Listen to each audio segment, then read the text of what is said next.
ਸਮਿਆਂ ਵਿੱਚ ਬਾਲ ਸਾਹਿਤ ਲਿਖਤੀ ਕਿੱਥੇ ਹੁੰਦਾ ਸੀ, ਬਸ ਮੌਖਿਕ ਬਾਲ ਸਾਹਿਤ ਨੂੰ ਹੀ ਦਾਦੀਆਂ ਤੇ ਮਾਵਾਂ ਆਪਣੇ ਚੇਤਿਆਂ 'ਚ ਸਾਂਭ ਸੰਭਾਲ ਲੈਂਦੀਆਂ ਸਨ।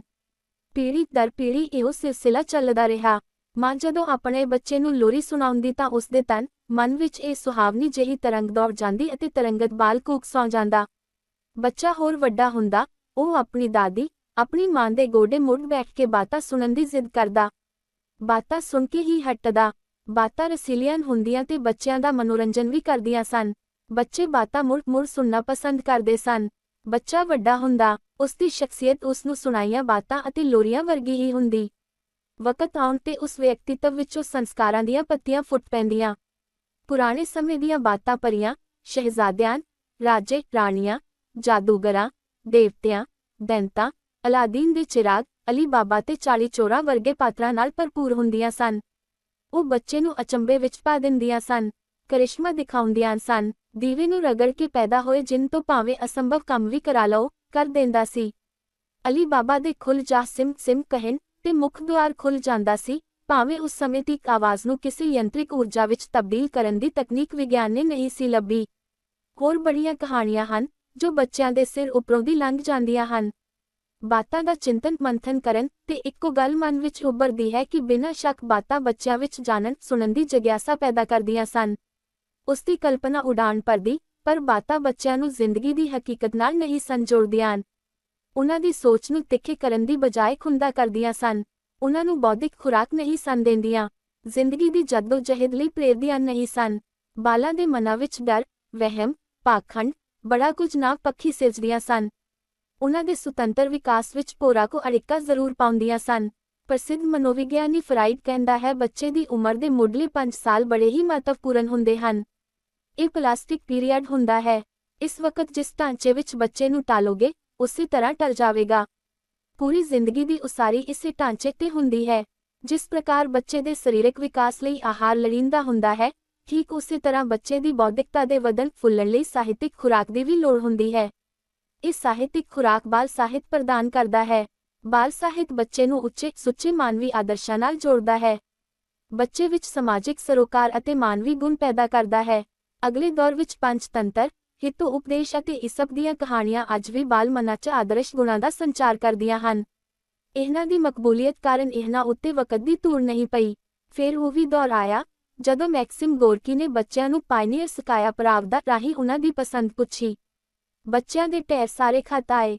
ਬੱਚੇ ਸਾਰਿਆਂ ਹੀ ਵਿਸ਼ਿਆਂ ਨੂੰ ਪਸੰਦ ਕਰਦੇ ਸਨ। ਉਹ ਵੱਖ-ਵੱਖ ਵਿਸ਼ਿਆਂ ਤੇ ਪੁਸਤਕਾਂ ਮੰਗਦੇ ਸਨ। ਉਹ ਕੁਝ ਨਵਾਂ ਪੜ੍ਹਨਾ, ਸੁਣਨਾ ਤੇ ਸਿੱਖਣਾ ਚਾਹੁੰਦੇ ਸਨ। ਸਿੱਟੇ ਵਜੋਂ ਰੂਸ ਵਿੱਚ ਬੇਸ਼ੁਮਾਰ ਬਾਲ ਸਾਹਿਤ ਪ੍ਰਕਾਸ਼ਿਤ ਹੋਇਆ। ਇਹ ਬਾਲ ਸਾਹਿਤ ਸਾਰੀ ਦੁਨੀਆ ਲਈ ਇੱਕ ਮਿਸਾਲ ਬਣ ਗਿਆ। ਉਹ ਹਰ ਸਾਲ ਬੱਚਿਆਂ ਦੇ ਸਾਹਿਤ ਦੇ 600 ਟਾਈਟਲ ਪ੍ਰਕਾਸ਼ਿਤ ਕਰਦੇ ਸਨ। ਵਿਗਿਆਨ ਅਤੇ ਤਕਨੀਕ ਦਾ ਬਾਲ ਸਾਹਿਤ ਉਸ ਵੇਲੇ ਹੀ ਪ੍ਰਕਾਸ਼ਿਤ ਹੋਣਾ ਸ਼ੁਰੂ ਹੋਇਆ ਸੀ। ਬਾਲ ਸਾਹਿਤ ਲੇਖਕ ਤੋਂ ਬੱਚਾ ਕਿਹੋ ਜਿਹਾ ਸਾਹਿਤ ਮੰਗਦਾ ਹੈ। ਬੱਚਾ ਚਾਹੁੰਦਾ ਹੈ ਕਿ ਲੇਖਕ ਦੀ ਕਹਾਣੀ, ਨਾਵਲ, ਉਸ ਨੂੰ ਉਂਗਲੀ ਲਾ ਕੇ ਆਪਣੇ ਨਾਲ ਤੋਰ ਲਵੇ, ਖੂਬ ਦੌੜਾਵੇ, ਜਾਣਕਾਰੀ ਵੀ ਦੇਵੇ, ਕੁਝ ਸਮਝਾਵੇ ਵੀ, ਮਨੋਰੰਜਨ ਵੀ ਕਰੇ, ਬਸ ਜਦੋਂ ਉਹ ਥੱਕ ਜਾਵੇ ਤਾਂ ਕਹਾਣੀ ਮੁੱਕ ਜਾਵੇ। ਬੱਚਾ ਚਾਹੁੰਦਾ ਹੈ ਕਿ ਲੇਖਕ ਉਸ ਨੂੰ ਨੀਲੇ ਗਗਨ ਵਿੱਚ ਉਡਾ ਕੇ ਲੈ ਜਾਵੇ। ਉਹ ਚੰਦ ਤਾਰਿਆਂ ਨਾਲ ਗੱਲਾਂ ਕਰੇ, ਤਾਰਿਓ, ਤੁਸੀਂ ਕਿਸ ਤਰ੍ਹਾਂ ਚਮਕਦੇ ਹੋ? ਤੁਸੀਂ ਧਰਤੀ ਤੇ ਕਿਉਂ ਨਹੀਂ ਆਉਂਦੇ? ਤੁਸੀਂ ਦਿਨ ਵੇਲੇ ਕਿੱਥੇ ਚਲੇ ਜਾਂਦੇ ਹੋ? ਗ੍ਰਹਿਆਂ, ਉਪਗ੍ਰਹਿਆਂ ਤੇ ਹੋਰ ਧਰਤੀਆਂ ਦੇ ਭੇਤ ਪਤਾ ਲੱਗਣ। ਬੱਚਾ ਚਾਹੁੰਦਾ ਹੈ ਕਿ ਲੇਖਕ ਆਪਣੀ ਲਿਖਤ ਰਾਹੀਂ ਉਸ ਨੂੰ ਮਹਾਨ ਦੇਸ਼ ਭਗਤਾਂ, ਵਿਗਿਆਨੀਆਂ, ਮਹਾਨ ਸ਼ਖਸੀਅਤਾਂ ਦੇ ਜੀਵਨ ਬਾਰੇ ਦੱਸੇ ਕਿ ਉਹਨਾਂ ਦਾ ਬਚਪਨ ਕਿਹੋ ਜਿਹਾ ਸੀ। ਪੜ੍ਹਦੇ ਕਿੰਨਾ ਕੁ ਸਨ? ਉਹਨਾਂ ਦੀਆਂ ਰੁਚੀਆਂ ਕਿਹੋ ਜਿਹੀਆਂ ਸਨ? ਉਹ ਸ਼ਰਾਰਤੀ ਸਨ ਜਾਂ ਸਾਧੂ ਸੁਭਾਅ ਵਾਲੇ? ਉਹ ਏਡੇ ਵੱਡੇ ਮਨੁੱਖ ਕਿਵੇਂ ਬਣ ਗਏ ਸਨ? ਬੱਚੇ ਇਹਨਾਂ ਜਾਣਕਾਰੀਆਂ ਨੂੰ ਆਪਣੇ ਮਨ ਦੇ ਖਾਨਿਆਂ ਵਿੱਚ ਰੱਖਣਾ ਚਾਹੁੰਦੇ ਹਨ। ਉਹ ਮਹਾਨ ਪੁਰਸ਼ਾਂ 'ਚ ਮੌਜੂਦ ਮਾਨਵੀ ਸਰੋਕਾਰਾਂ ਨੂੰ ਆਪਣੀ ਸ਼ਖਸੀਅਤ ਵਿੱਚ ਜੋੜਨਾ ਚਾਹੁੰਦੇ ਹਨ। ਮੈਨੂੰ ਇਸ ਪਲ ਆਪਣੇ ਬਾਲਪਣ ਦੀ ਇੱਕ ਘਟਨਾ ਚੇਤੇ ਆਉਂਦੀ ਹੈ। ਇੱਥੇ ਉਹ 10ਵੀਂ ਵਾਜਬ ਹੋਵੇਗੀ। ਬਸੰਤ ਤੋਂ ਅਗਲਾ ਦਿਨ ਸੀ। ਮੇਰੇ ਇੱਕ ਜਮਾਤੀ ਨੇ ਮੈਨੂੰ ਪੁੱਛਿਆ, ਤੂੰ ਪਤੰਗ ਉਡਾਇਆ ਸੀ ਕੱਲ? ਹਾਂ, ਮੈਂ ਕਿਹਾ, ਕਿੰਨਾ ਕੁ ਉੱਚਾ ਉੱਡਿਆ ਸੀ? ਉਸਨੇ ਪੁੱਛਿਆ, ਰੱਬ ਨੂੰ ਜਾ ਲੱਗਿਆ ਸੀ। ਮੈਂ ਦੱਸਿਆ, ਜੇ ਰੱਬ ਤੇਰੇ ਪਤੰਗ ਨੂੰ ਫੜ ਲੈਂਦਾ ਤਾਂ? ਉਸਨੇ ਮੈਨੂੰ ਡਰਾਇਆ, ਰੱਬ ਦੇ ਕਿਹੜਾ ਹੱਥ ਹੁੰਦੇ ਨੇ? ਮੈਂ ਪੂਰੇ ਵਿਸ਼ਵਾਸ ਨਾਲ ਕਿਹਾ, ਮੈਨੂੰ ਅੱਜ ਵੀ ਵਿਸ਼ਵਾਸ ਨਹੀਂ ਹੋ ਰਿਹਾ ਕਿ ਮੈਂ ਰੱਬ ਦੇ ਸੰਦਰਭ 'ਚ ਏਡਾ ਵੱਡਾ ਬਿਆਨ ਕਿਵੇਂ ਦੇ ਦਿੱਤਾ। ਮੇਰੇ ਅੰਦਰ ਉਹ ਬੱਚਾ ਅੱਜ ਵੀ ਜਿਉਂਦਾ ਹੈ। ਉਹ ਬੱਚਾ ਮੈਨੂੰ ਬਾਲਾਂ ਲਈ ਲਿਖਣ ਨੂੰ ਪ੍ਰੇਰਦਾ ਹੈ। ਉਸਦੀ ਮੁਸਕਣੀ, ਉਸਦੀ ਮਾਸੂਮੀਅਤ ਮੇਰੀ ਲਿਖਣ ਕਲਾ ਨੂੰ ਸਾਹ ਦਿੰਦੀ ਹੈ। ਅੱਜ ਦੇ ਦੌਰ 'ਚ ਮਨੁੱਖ ਦੀਆਂ ਕਦਰਾਂ ਕੀਮਤਾਂ, ਵਿਹਾਰ, ਸੁਭਾਅ, ਪਸੰਦ ਨਾਪਸੰਦ ਸਭ ਬਦਲ ਗਏ ਹਨ। ਮਨੋਰੰਜਨ ਚੁਣੌਤੀ ਬਣ ਕੇ ਸਾਡੇ ਸਾਹਮਣੇ ਖਲੋ ਗਿਆ ਹੈ। ਸੱਭਿਆਚਾਰ ਕਦੋਂ ਦਾ ਸਾਡੇ ਕੋਲੋਂ ਰੁੱਸ ਕੇ ਕਿਧਰੇ ਤੁਰ ਗਿਆ ਹੈ। ਕਦੀ-ਕਦੀ ਸਕੂਲਾਂ ਕਾਲਜਾਂ ਦੀਆਂ ਸਟੇਜਾਂ ਤੇ ਜ਼ਰੂਰ ਦੇਖਿਆ ਗਿਆ ਹੈ। ਸਮਾਜਕ ਸਰੋਕਾਰ ਬਦਲ ਗਏ ਹਨ, ਰਿਸ਼ਤੇ ਬਦਲ ਗਏ ਹਨ, ਪਦਾਰਥਵਾਦ ਅਤੇ ਬਾਜ਼ਾਰ ਸਾਡੇ ਜ਼ਿਹਨ ਵਿੱਚ ਉਤਰ ਆਇਆ ਹੈ। ਬਾਲਾਂ ਦੇ ਮਾਪਿਆਂ ਦੇ ਮੱਥੇ ਤੇ ਬਸ ਚਿੰਤਾਵਾਂ ਹਨ, ਸੰਸ਼ੇ ਹਨ, ਡਰ ਹਨ, ਅਫਰਾ-ਤਫਰੀ ਹੈ। ਬੱਚਿਆਂ ਦੇ ਖੇਡਣ ਲਈ ਖੁੱਲ੍ਹੇ ਖੇਤ ਨਹੀਂ, ਉਹਨਾਂ ਦੇ ਖੇਡਣ ਲਈ ਖੁੱਲ੍ਹਾ ਆਕਾਸ਼ ਨਹੀਂ। ਉਹ ਇੱਕ ਬੋਝ ਢੋ ਰਹੇ ਹਨ ਅਸੂਲਾਂ, ਸੱਭਿਆਚਾਰਾਂ, ਹੱਦਬੰਦੀਆਂ, ਲਕੀਰਾਂ, ਫਰਮਾਨਾਂ ਦਾ ਬੋਝ। ਬੱਚਾ ਸੁਤੰਤਰ ਨਹੀਂ ਕਿ ਉਹ ਆਪਣੇ ਮਨ ਦੀ ਗੱਲ ਕਹਿ ਸਕੇ। ਅਣਗਿਣਤ ਫਿਲਮਾਂ, ਸੀਰੀਅਲ, ਗੇਮਾਂ, ਕਾਮਿਕਸ, ਕਾਰਟੂਨ, ਡਿਜੀਟਲ ਖਿਡੌਣੇ ਉਸ ਦੀਆਂ ਭਾਵਨਾਵਾਂ ਨਾਲ ਖੇਡਦੇ ਹਨ। ਕਾਲਪਨਿਕ ਪਾਤਰਾਂ, ਜੋ ਹਕੀਕਤ 'ਚ ਨਹੀਂ ਹੁੰਦੇ, ਨਾਲ ਉਸ ਦਾ ਮੋਹ ਪੈ ਜਾਂਦਾ ਹੈ। ਬੱਚੇ ਕੋਲੋਂ ਜਨਮ ਤੋਂ ਹੀ ਉਸ ਦੇ ਘਰ, ਉਸ ਦੇ ਵਿਰਸੇ, ਉਸ ਦੀ ਬੋਲੀ, ਉਸ ਦੀ ਆਜ਼ਾਦੀ ਖੋਹਣ ਦੇ ਮਨਸੂਬੇ ਬਣਾ ਲਏ ਜਾਂਦੇ ਹਨ। ਉਸ ਨੂੰ ਪੱਛਮੀ ਸੱਭਿਆਚਾਰ ਦੇ ਲੜ ਲਾ ਦਿੱਤਾ ਜਾਂਦਾ ਹੈ। ਉਹ ਕੁਝ ਸਿੱਖਦਾ, ਉਹ ਪੜ੍ਹਦਾ, ਉਹ ਗੀਤ ਗਾਉਂਦਾ ਹੈ, ਜੋ ਪਾਠਸ਼ਾਲਾ 'ਚ ਉਸ ਨੂੰ ਸਿਖਾਏ ਜਾਂਦੇ ਹਨ। ਮਾਪਿਆਂ ਕੋਲ ਬੱਚਿਆਂ ਦੀ ਪ੍ਰਤਿਭਾ ਅੰਦਰ ਝਾਤੀ ਮਾਰਨ ਦੀ ਵਿਹਲ ਕਿੱਥੇ ਕਿ ਉਹਨਾਂ ਦਾ ਬੱਚਾ ਕੀ ਬਣਨਾ ਚਾਹੁੰਦਾ ਹੈ। ਉਸ ਅੰਦਰ ਕਿੰਨੀ ਕੁ ਸਮਰੱਥਾ ਲੁਕੀ ਪਈ ਹੈ। ਸਾਡੇ ਕੋਲ ਕੋਈ ਏਡਾ ਵੱਡਾ ਜੁਗਾੜ ਵੀ ਨਹੀਂ ਹੈ ਕਿ ਅਸੀਂ ਇਹਨਾਂ ਫਿਲਮਾਂ, ਕਾਮਿਕਸਾਂ, ਗੇਮਾਂ, ਡਿਜੀਟਲ ਖਿਡੌਣਿਆਂ ਦਾ ਕੋਈ ਬਦਲ ਪੇਸ਼ ਕਰ ਸਕੀਏ। ਆਪਣੇ ਬੱਚਿਆਂ ਦੀ ਮਾਨਸਿਕਤਾ ਨੂੰ ਬਚਾ ਸਕੀਏ। ਇਹਨਾਂ ਦਾ ਕੋਈ ਬਦਲ ਤਾਂ ਲੱਭਣਾ ਹੀ ਪੈਣਾ ਹੈ। ਗਿਆਨ ਵਿਗਿਆਨ ਦੀ ਸਮਝ ਤੇਜ਼ ਗਤੀ ਨਾਲ ਚੱਲ ਰਹੀ ਹੈ, ਪਰ ਇਸ ਦੇ ਹਾਣ ਦਾ ਬਾਲ ਸਾਹਿਤ ਅੱਜ ਸਾਡੇ ਕੋਲ ਮੌਜੂਦ ਨਹੀਂ ਹੈ। ਜੇ ਹੈ ਤਾਂ ਉਹ ਵੀ ਨਾ ਮਾਤਰ। ਨਵਾਂ ਪੜ੍ਹਨ, ਸਿੱਖਣ, ਜਾਣਨ ਦੀ ਬੱਚਿਆਂ ਦੀ ਭੁੱਖ ਨੂੰ ਅਜੋਕਾ ਬਾਲ ਸਾਹਿਤ ਅੰਸ਼ਿਕ ਰੂਪ 'ਚ ਹੀ ਸੰਤੁਸ਼ਟ ਕਰਦਾ ਹੈ। ਅੱਜ ਧੜਾਧੜ ਬਾਲ ਸਾਹਿਤ ਪ੍ਰਕਾਸ਼ਿਤ ਹੋ ਰਿਹਾ ਹੈ, ਪਰ ਬਾਲ ਪਾਠਕਾਂ ਦੀ ਗਿਣਤੀ ਘਟਦੀ ਜਾ ਰਹੀ ਹੈ। ਅੱਜ ਦੇ ਛਪੇ ਬਾਲ ਸਾਹਿਤ ਨੂੰ ਬੱਚੇ ਪੜ੍ਹਨਾ ਹੀ ਨਹੀਂ ਚਾਹੁੰਦੇ। ਬੱਚਾ ਉਬਾਸੀਆਂ ਲੈਣ ਲੱਗਦਾ, ਊਣਕਣ ਲੱਗਦਾ, ਕਿਤਾਬ ਵਗਾਹ ਕੇ ਪਰੇ ਮਾਰਦਾ ਉੱਥੋਂ ਉੱਠ ਕੇ ਭੱਜ ਜਾਂਦਾ ਹੈ। ਅਜਿਹਾ ਕਿਉਂ? ਇਸ ਬਾਰੇ ਵਿਚਾਰ ਤਾਂ ਕਰਨਾ ਪਵੇਗਾ। ਸਾਡੇ ਕਾਫੀ ਸਾਰੇ ਬਾਲ ਸਾਹਿਤ ਲੇਖਕ ਆਪਣੀ ਬੌਧਿਕਤਾ ਬੱਚਿਆਂ ਦੀਆਂ ਪੁਸਤਕਾਂ 'ਚ ਪਰੋਸ ਰਹੇ ਹਨ। ਆਪਣੇ ਬਾਲਪਣ ਦੀਆਂ ਘਟਨਾਵਾਂ, ਤਰੀਕ ਲੰਘੀਆਂ ਦਵਾਈਆਂ ਵਾਂਗ ਬੱਚੇ ਨੂੰ ਦੇ ਕੇ ਆਪ ਲੁਤਫ ਲੈ ਰਹੇ ਹਨ। ਭਲਾ ਮਿੱਤੀ ਲੰਘੀਆਂ ਦਵਾਈਆਂ ਨਾਲ ਇਲਾਜ ਕਦੇ ਹੋ ਸਕਦਾ ਹੈ? ਇਹਨਾਂ ਨਾਲ ਤਾਂ ਹੋਰ ਵੀ ਵਿਗਾੜ ਪੈ ਜਾਂਦਾ ਹੈ। ਬਹੁਤੇ ਬਾਲ ਸਾਹਿਤ ਲੇਖਕ ਬਾਲਾਂ ਬਾਰੇ ਤਾਂ ਲਿਖਦੇ ਹਨ, ਬਾਲਾਂ ਦਾ ਸਾਹਿਤ ਨਹੀਂ ਲਿਖਦੇ। ਸਾਨੂੰ ਪਤਾ ਹੋਣਾ ਚਾਹੀਦਾ ਹੈ ਕਿ ਬਾਲ ਸਾਹਿਤ ਰਚਨਾ ਇੰਨਾ ਵੀ ਸੌਖਾ ਕਾਰਜ ਨਹੀਂ।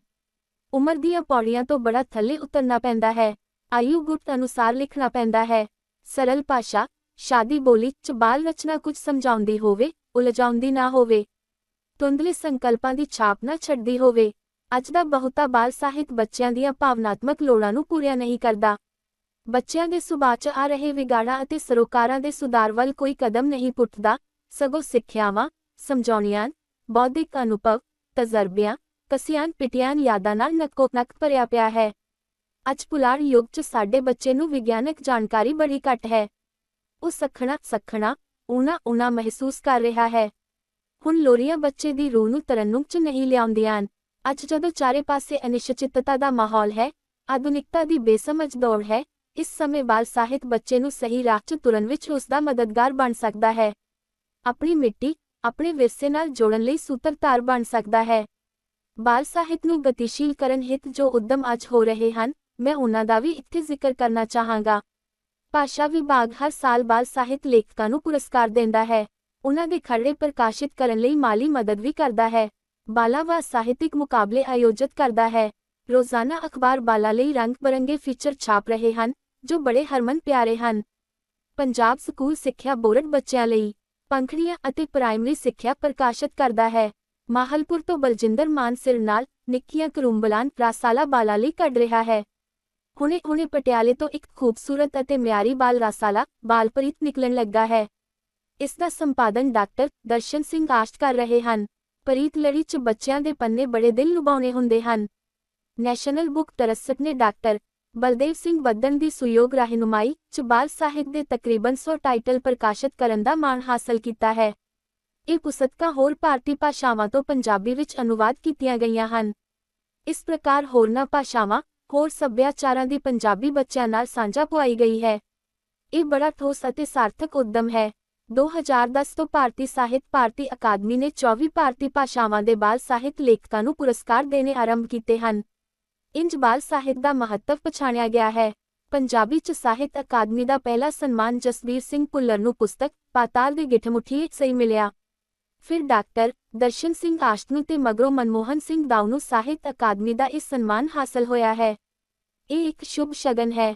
ਇਸ ਨਾਲ ਸਾਡੇ ਬਾਲ ਸਾਹਿਤ ਲੇਖਕਾਂ ਨੂੰ ਕੁਝ ਨਵਾਂ ਕਰ ਵਿਖਾਉਣ ਦੀ ਪ੍ਰੇਰਣਾ ਮਿਲੇਗੀ।